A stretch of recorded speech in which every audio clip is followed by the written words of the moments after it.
dažreiz es viņu redzu un es nevaru viņu neabrīnot. Viņa soļi pa jūru iet, viņa draudu roka šīs pasaules ģerbonī ir rotas tēls. Un viņa balss ir sfēru saskaņa, bet tikai draugiem. Jo, kad ir jātricina pasaules loks, tā ir kā dārdošs pērkons.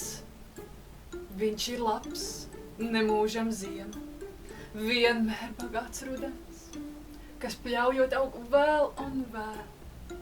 Viņa prieki, kā delfīņi, no viļņiem rēgojas aiz vienu pleci.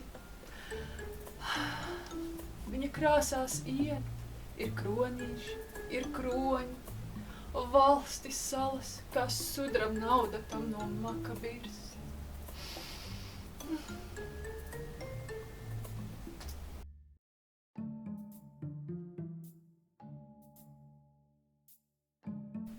Taču darbs mēdz viņam traucēt.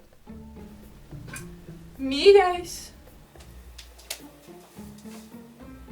Kāpēc miskaste joprojām nav iznestā?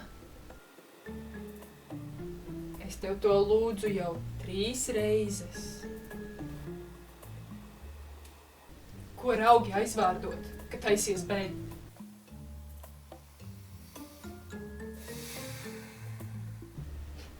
Ej prom!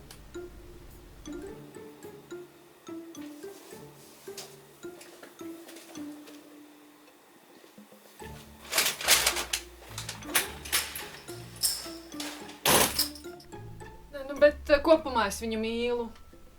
Un arī tad, kad viņš nevar iznest miskasti 3 dienas, beigās jau viņš atvainojas.